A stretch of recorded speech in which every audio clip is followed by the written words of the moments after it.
como ou quando que a meditação chegou na sua vida? Quando que você começou as práticas de meditação? Então, meu primeiro contato foi mais ou menos em 1977, por aí.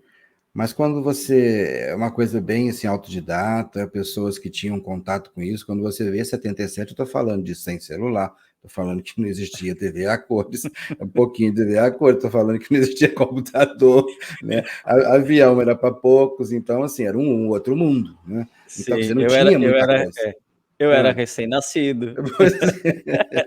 Então, então é uma coisa assim que também o universo da meditação aqui era muito restrito, né. Uhum, Então eu fui seguindo esse caminho, eu fui atleta de karatê há muitos anos, meu professor era um professor, um japonês de Okinawa, então tive contato com essa coisa que sempre me seduziu do Japão, Oriente e tal. Depois quando eu formei, eu tive contato, nessa época a fisioterapia era muito diferente disso, então a gente tinha que ter dinheiro para construir uma coisa para trabalhar. Então não uhum. tinha, então eu fiz várias pós-graduações de acupuntura chinesa, coreana, trabalhei muito tempo com shiatsu tradicional no chão. E aí, nessa época em Belo Horizonte, eu tive um pouquinho de contato com o Tokuda, representante da meditação Zen, né, um Zen budista, muito pouco, mas Uhum. a coisa foi abrindo. Depois estive no limbo, assim, muito tempo em relação a isso, né, por fim de trabalhar e tal. Depois, já na década lá de quase 2000, por aí, as coisas já começaram a fervilhar, né? Já começaram a aparecer. Sim.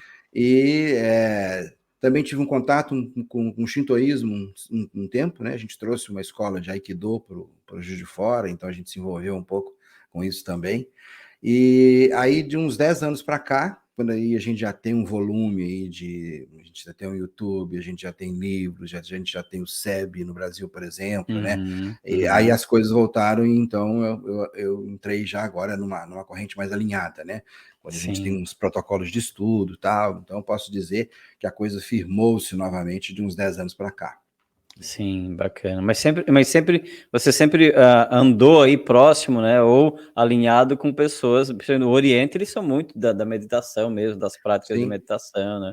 Embora às sim, vezes eles não dizem que estão meditando, mas não diziam sim, pelo menos, né? sim, Mas sim. eles faziam as É. práticas, né?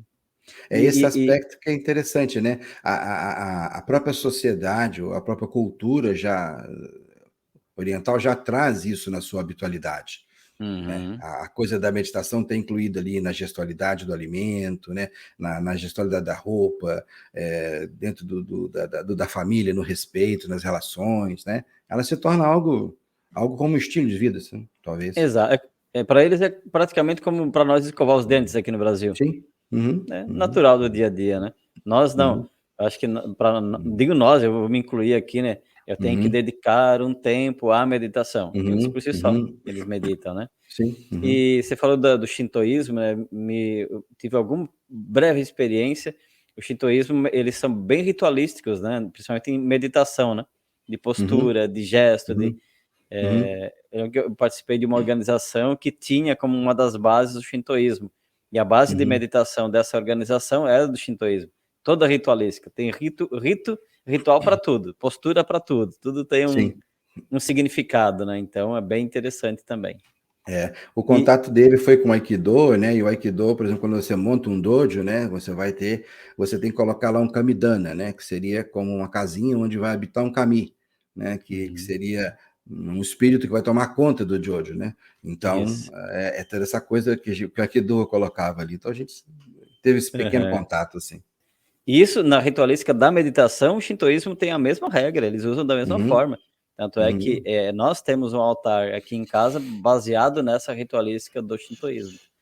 E uma coisa legal de você ter tocado nisso, e que tem a ver com a meditação clínica, com isso que a gente está falando de Ocidente, é que a gente tem que reparar que a meditação, ela adquiriu roupagens culturais ao longo do tempo, né? Uhum. Então, você tem um processo original de mente, e que onde ela passou, ela adquiriu roupagem, né? Então, o budismo É. Mahayana é o mesmo budismo o Zen também, mas completamente diferente, né? Em termos de Uhum. como a cultura japonesa. E isso é uma coisa que o Ocidente tem que olhar, né, assim, né, porque é muito Sim. diversificado, fica difícil às vezes olhar o que que é, né, as pessoas, o que que é isso? Ah, não é aquilo, né, então É. é muita cultura, então a gente tem que dar uma depurada para ver o que que é a base, o resto é cultura, né. Exatamente isso. Essa roupagem, como você falou, e vale aqui essa reflexão.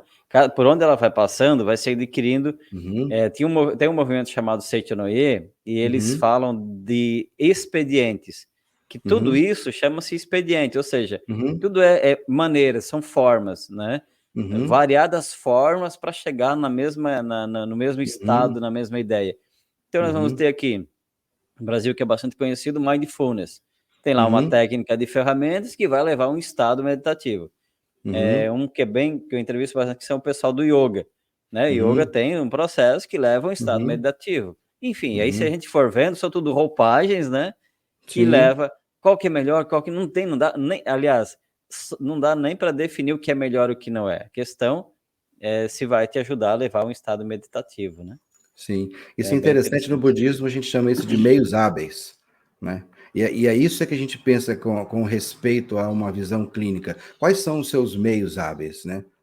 Para você entrar nesse processo que você percebe que te faça bem, né? Uhum. Então, isso é mais eficiente, mais respeitoso, talvez, né? Porque Sim, no momento que é uma guerra de culturas aí.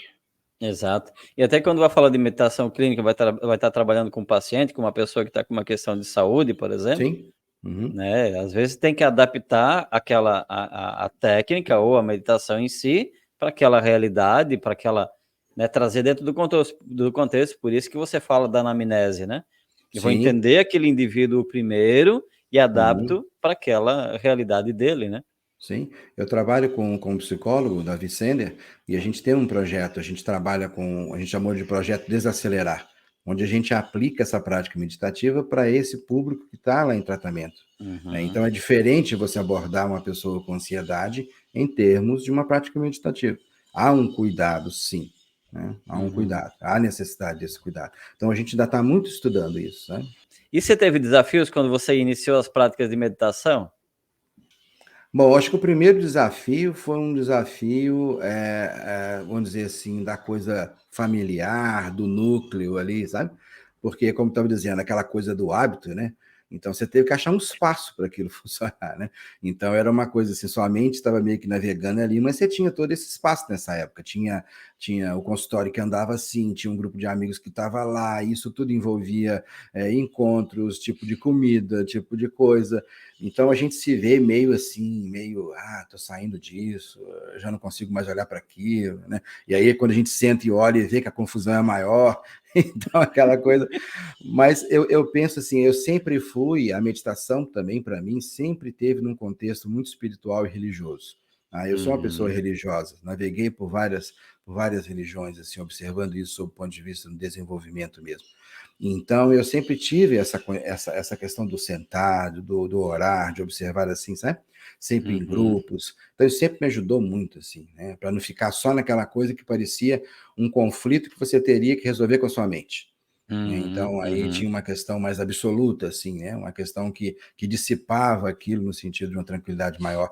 Acho que isso que me ajudou bastante. E eu vejo que muitas pessoas também estão assim, né? Elas acham que elas vão ter que fazer um confronto ali, cognitivo com aquilo que está acontecendo, né? E às vezes elas estão uhum, vazias de algum tipo de percepção. Então, para mim, eu observo que esse foi o mais difícil, assim, tá? uhum. E mais difícil. Depois a coisa foi sentando, a própria vida foi mudando, né? 6,4 já é uma situação onde a própria mente já começa a mudar, então já tem coisa que você fala, não é mais assim, realmente, isso já Aham. se foi.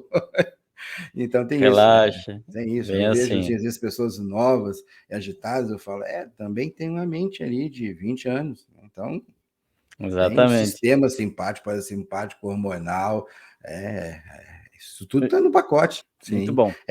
O processo final é uma rede, né? Então a gente mexe na rede, né? Então é por É, isso que a gente tem que saber. E é bom, assim, hoje, como a gente está conseguindo olhar a meditação por vários aspectos, porque fica às vezes fácil de você explicar isso do ponto de vista científico. Uma pessoa pode ler. exato. Não precisa de ser só sobre aquele ponto da mente em si, ou de uma prática devotiva, né? Então ficou mais fácil, Sim, né? Para isso serve o sim. conhecimento.